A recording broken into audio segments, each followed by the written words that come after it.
Hey, what's up everyone? Welcome back to the channel. Sorry, you're super far away. So today I am in sunny California and we're going to be having In-N-Out, but not just In-N-Out. We're gonna allow the person in front of us to decide what we're eating.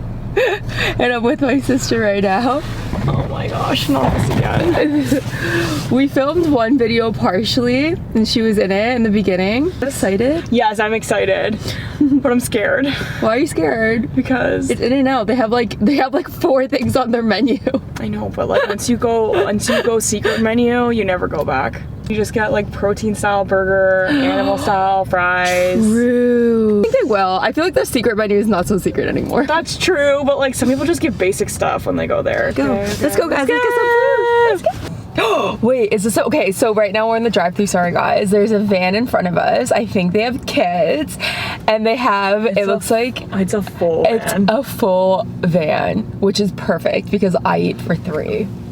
But I don't know, are they the type to get a protein burger? Probs not. Hello. Hi, how are you? Good, how are you? Good, what can I be ladies today? Could I please have what the people in front of us ordered?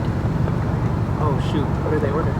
Got a grilled cheese, a cheeseburger, and like another cheeseburger, something like that. Let me see. I'm disappointed.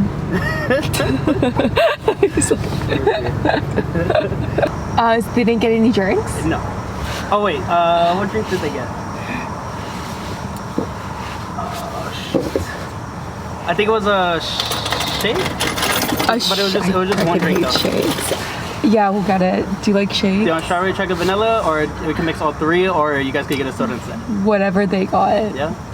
You're like, damn it. No, I'm trying to remember. You're like, damn it. I'm like, damn it. I don't really like what they ordered. I was like, can we come back around? You guys can if you want to order more food. Okay, yeah, we'll come back around. There's nothing more in this world that I hate more than a milkshake.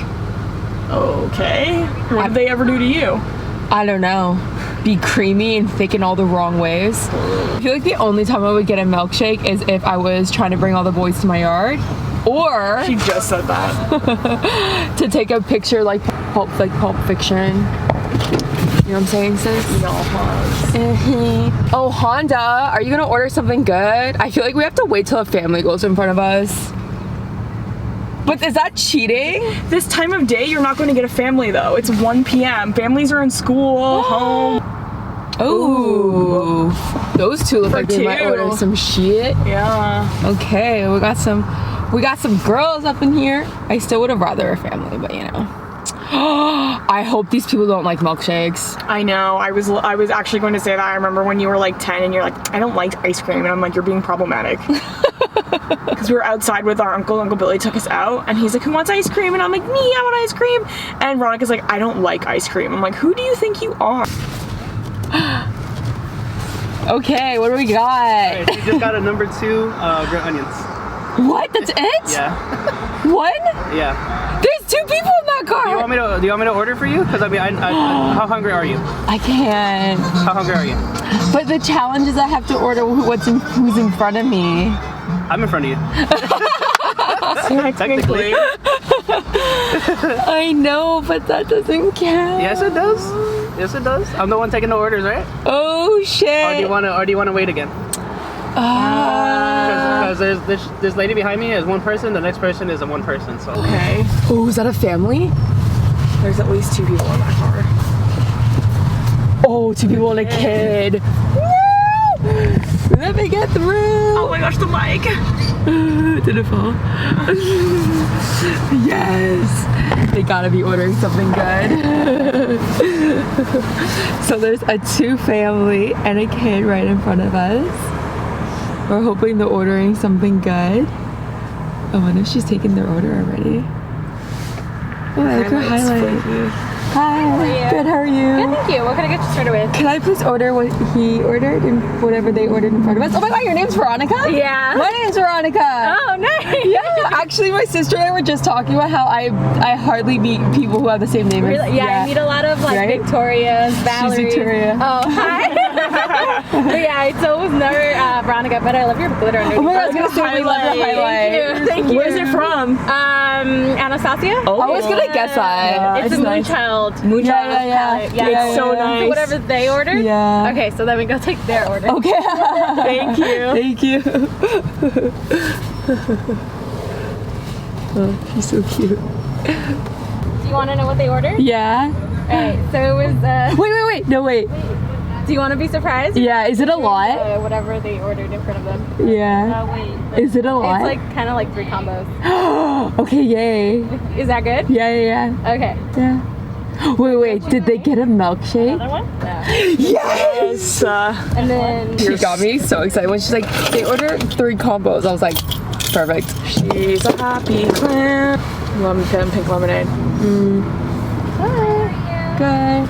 You had the cheeseburger, no tomato, both kinds of onion, double grilled onion, a grilled cheese plain, 2 regular fries, animal fries, a coconut ice and duck burger. Sure. The other day, my friend and I were singing, the Freak Elite song, Petey Pablo. We were like blasting it in our car. Oh my gosh. I have a really hard time listening to music like that. From the 2000s? Yeah. Oh my gosh, it's so funny. Like Missy Elliott and stuff. Love Missy Elliott though. Yeah, I love her. But that's what I'm saying. That's like the early to mid 2000s music, so bad, but it's so good. I cannot listen to Sean Paul Give Me the Light anymore. Like there was a time where I was like, you know what, I still like this song, but now I'm like, turn it off. Why? Turn it off. Why? I'm so sick of it. I'm done with that song. I literally could listen to it right now. Ew, you know what restaurant you would really love? Gnome. What's that? In Toronto, it's like a Japanese fusion kind of restaurant. They have really good food, but every time R and I go, they're playing early 2000 music, and I actually want to stab my eardrums out. Oh my god. I can't do it anymore. I quit. Done deal for me. Cut into. I'll take that grilled cheese. Thanks, bye. Go ahead. So I'm saying we gotta go through again because 1 double is not enough for me. Are you insane? Yes. Good, how are you? Good, thank you. So you got your 3 burgers. And you're missing 1 for it. Thank you. Drinks, 1 second. Oh, nice. Honestly, I feel like this is a lot. Like, I'll eat, like, maybe half of that. It's not enough, sis. Oh. How do you do this to yourself? How don't I? Oh my gosh. I'm putting ketchup on this cheese. We're ordering again. I wasn't sure if you guys were. Yeah. What did they order? We're gonna get what they're getting. Oh dang. They ordered 2 double doubles. Okay, awesome. Sure. Yeah. I'm eating all the fries. Thank you. Bye. That's so funny. Oh my gosh. I swear that's what everyone does. I've never watched a single video where like they're. Would you like ketchup? Yeah, sure. She's covered in sauce. Thank you so much. You too. Okay, I feel like this is enough. Oh my god. You're eating all of this? Okay, cool. Oh my gosh. I don't know how she does this to herself. I like my stomach. It's on a whole nother level right now. Yo, this shit's so long. People are gonna be like, bitch, what? Clickbait. Haven't you heard? Haven't you heard how you? I have not watched a single YouTube video where it was actually like that serious. You know? Yeah. Okay, we just got our dramatic photo that everyone takes. I'm weak. Okay, here's all the food. Oh my gosh, no. Yes. Hold this for a second, please, and thank you. Oy vey. You'll live. Okay, guys, we got a double here. Are you ready? What are you gonna eat? Which one did you get? We have 3 double doubles, 5 fries, 1 animal style, the rest regular. We pretty much eaten all the other 3 of them. We just have 2 left. And then what burger do you have there? I have a regular double here, which is.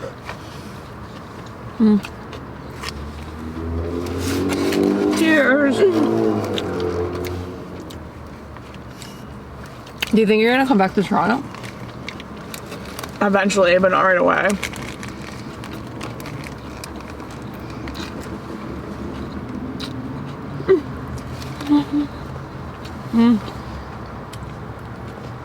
What's your plan? Try to get a good internship and or job. I'm allowed to stay for a year after my program. And after that, then I have to really decide. Well, I'll know for sure after that whether it's worth it for me to still be here in the US or to just go home or to go somewhere else. You know what Arya told me to tell you? What? To stop being a samurai? Okay, cool.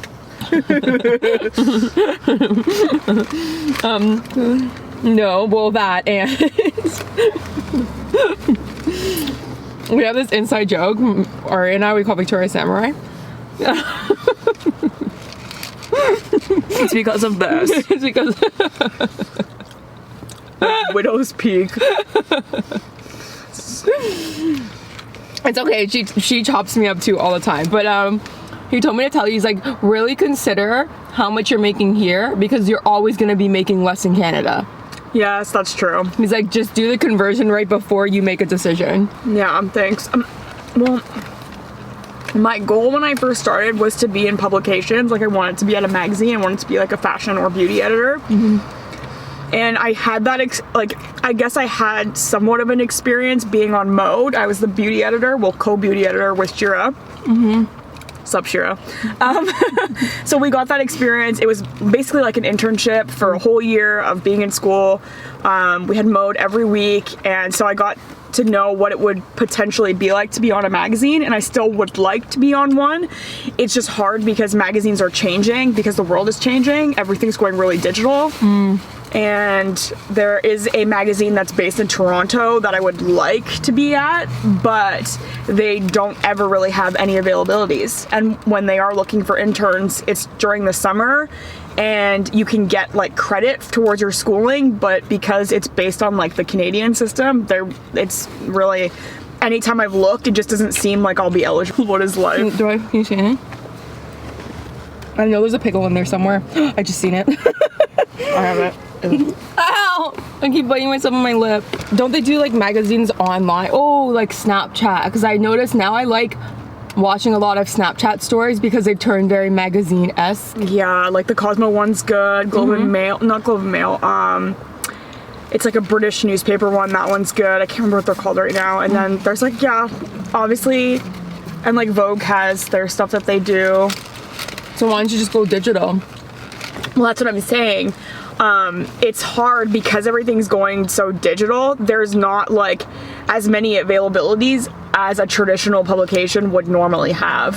You know, they're hiring a lot of people like that are like freelance, or they were fashion bloggers or beauty bloggers, you know? So, because blogging now is essentially like writing. They look at it as journalism. So, in a lot of different areas, not entirely, but for a lot of people. Yeah, so. I've been telling you to blog for years. I know. Actually, years. I think it's been like 5 years I've been telling you to blog. I know. Victoria's such a good writer, guys. Thank you.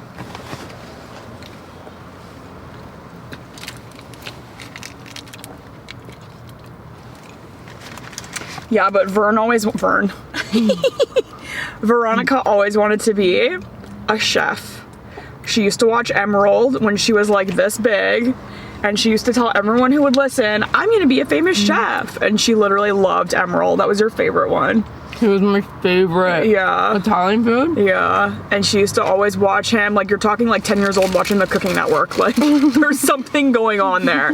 And everyone was always like, oh, Veronica, she's very determined. She knows what she wants to be. Yeah. Yeah. I also wanted to walk dogs and babysit when I was like 8 years old. She was an entrepreneur. That's so funny. Self-made lady. Self-made disaster. Quiet. Life is for learning. Life is for growing. Yeah, sure is. Would you say you still deal with a lot of traumas from when we were kids?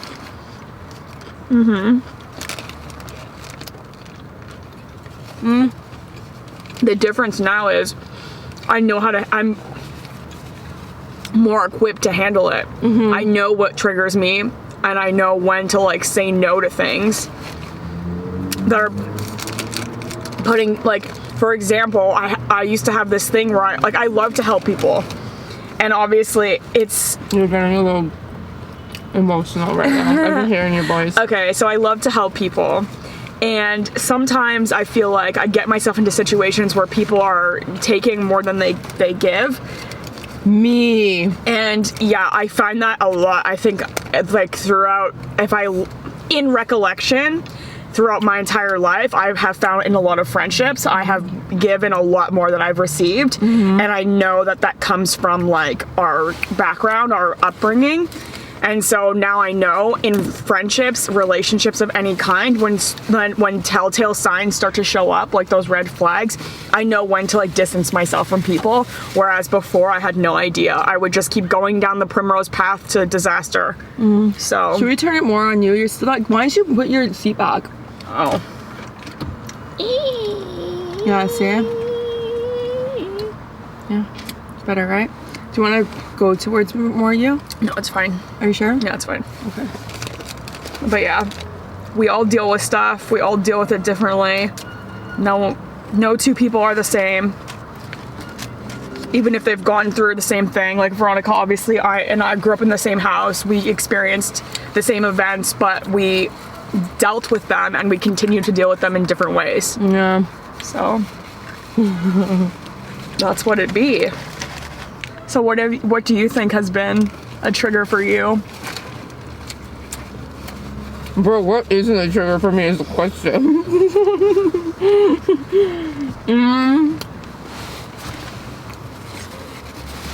I think this past winter made me just realize how much I can't be around mom. Like, I know that's why you left Toronto. Yup. Because the traumas are just so severe. Being around too much for you, you just like...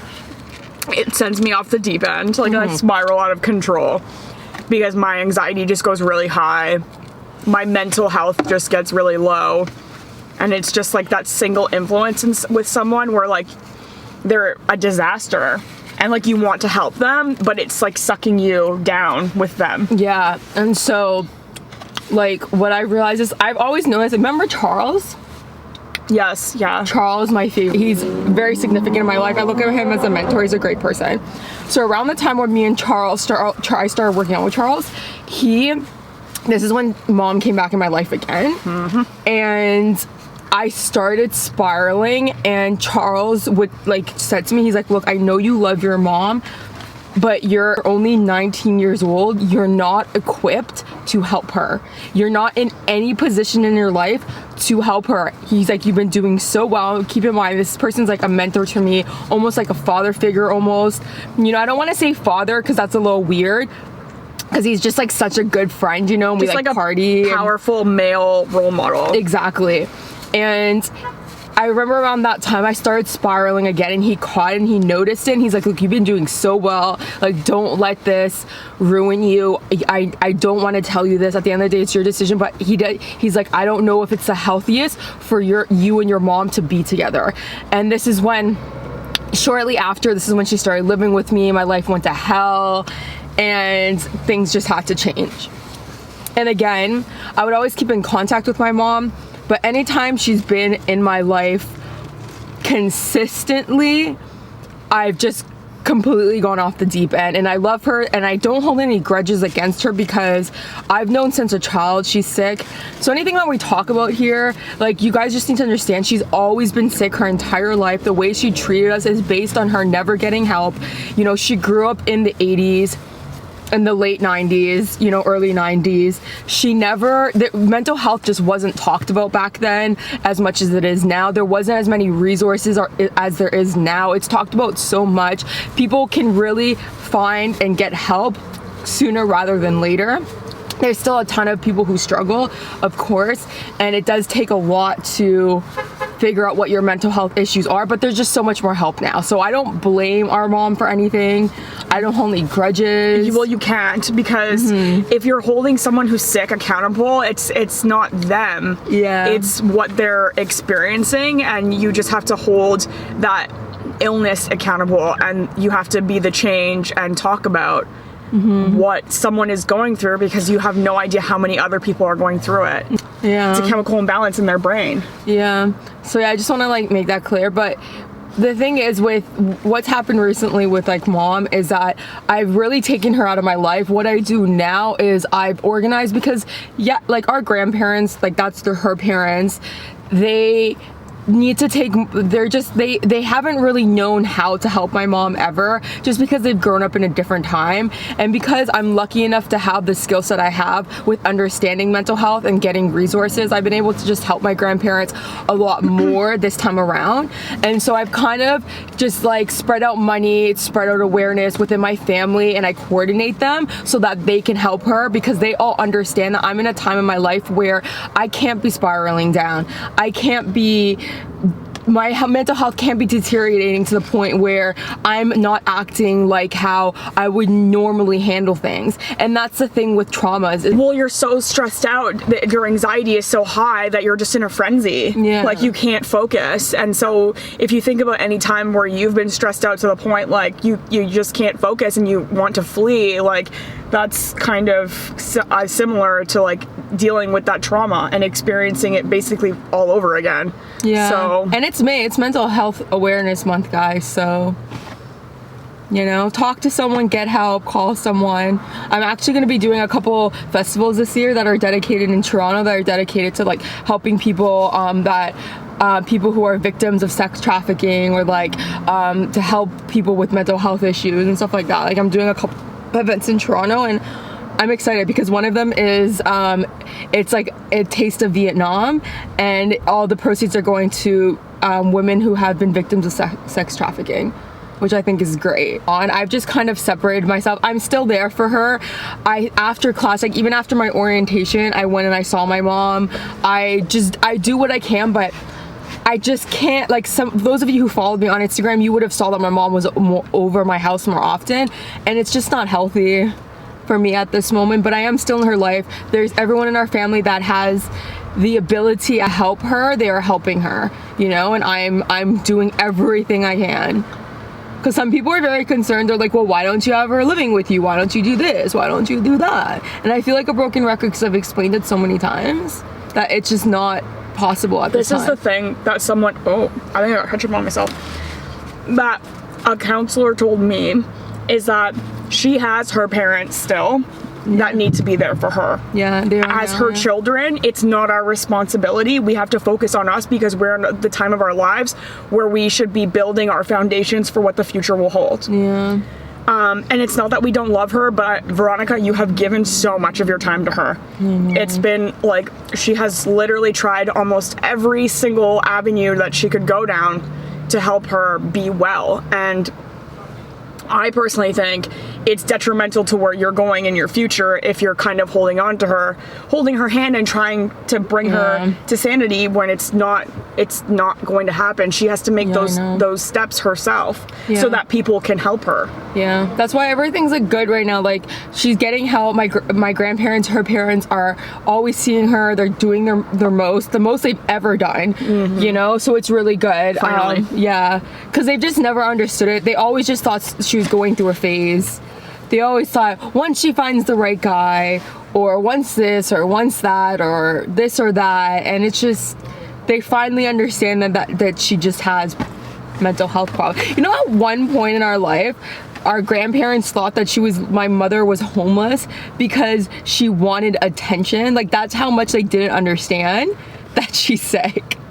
They're like, they're like, your mother is doing this for attention. She just wants attention. I'm like, do you think someone would be living on the streets for 2 years for attention? What game are they playing exactly? No. They just really have never understood until now. Now they finally get it. Well, they're from the generation where like Yaya, am I allowed to say Yaya? Yaya got married very young. That's 16. You know, you left from home, you went to school, you found a man, and you stayed with him forever, and that was that. Yeah. So like Yaya had her heyday in the 60s and 70s, so yeah, it's been hard for me, like even now talking about it, like I feel like I want to cry, but like I've come to a place where I can talk about it without crying. It's hard, but it's taken years. Like it's taken at least a decade. Yeah, I know. I remember only a couple years ago too, like we were talking about this and you would like, just that alone you would spiral. Yeah, so. Down. We've dealt with a lot though. Yeah, like I've dealt with sexual abuse, I've dealt with rape, I've dealt with so many just traumas and molestation and just a lot of crazy things that I could never really put words to be honest with you. And just really fucked up shit. But if you're mad at it for your whole life, you're never gonna get better. Anger is not an emotion you should hang on to. No. It's hard, trust me, I know. Don't be looking at me, I know. I know. The tea has been spilled. But things get better, and if you're going through any hardship, things do get better. Just, it's hard not to hold hate. It's the hardest thing to do, but the more you educate yourself and you understand what the problems are, the easier it is to forgive. And you know what? If you're having a day and like you're going through something, just remember you're not alone, because I think a lot of people forget that. You have no idea what other people are going through. And I guarantee you, if you're feeling something, there is someone out there who feels the exact same way as you. So now my link below, BetterHelp. Did you hear about that scam? No. Apparently the BetterHelp was like hiring people who like barely had and like being a therapist is a serious thing, but they like barely were therapists. Yeah, they probably had like a certificate in like counseling or something. Which is no bueno. Yeah. But yeah, you're saying. I'm just saying, like, don't ever feel like you're alone, and because I've been there too, you just feel like you're on your own, you have no one to turn to, but there's always someone to turn to. Yeah. Yeah. Definitely. And if you don't have people in your life to turn to, then you need to get some new people in your life because they're no good. Yes. Sirree. Yeah. Which reminds me of how much I love Ash and Akela. I love Ash and Akela because it's so easy to just collab with people on YouTube. It's so easy to find YouTube friends. It's really nice when you find people who actually like care about you. Well, I mean, another thing too, for example, with the drinking, that's how you stop bad things from happening. If you have a friend that actually cares, or friends that care about what your well-being is, you can prevent so many bad things from happening. Like that one girl who she got into the Uber, she thought it was her Uber. It wasn't her Uber. She was so drunk, and they found her. Some guy killed her. So like, think about it. If she was with a friend who knew she had too much to drink and made sure she got into the right car instead of going into some stranger's car by herself, it would have stopped that from happening. Wait, when did this happen? This was like a couple weeks ago, somewhere in the US, I think in Florida maybe, but I don't know for sure. It was on the news. She thought it was her Uber. That's how like she was inebriated. Like she college level girl, right? We all have fun in college, YOLO. And so yeah, I guess the guy, like, that's the thing though, wrong place, Predators. Wrong time. Yeah. That guy, that creeper man would be there waiting for her, waiting for someone. Yeah. So Predators. yeah. That's horrible. Yeah. God bless that girl's soul. Did they catch the guy? They caught him. Yeah, they know who he is. He like confessed to it apparently. What the fuck? Yeah. Oh God. Well, let's end this off on something positive. Well, the positive thing was to keep really good relationships in your life, people who care about you, especially if you're going out and enjoying some libations. You need people that are going to have your back and make sure you get home okay, or at least that they're with you and they keep an eye on you and you keep an eye on them, like vice versa, depending on who's drinking. Yeah. So yeah. Love you. Love you. Love you guys. Sister chat. Hey, hope you enjoyed this mukbang / letting the person in front of us decide what we eat, which it wasn't really crazy because I mean, like I said, In-N-Out only has like 4 shit on their menu. Oh my gosh. You know? But anyways, guys, I love you so much. Thank you for watching this video, and until next time.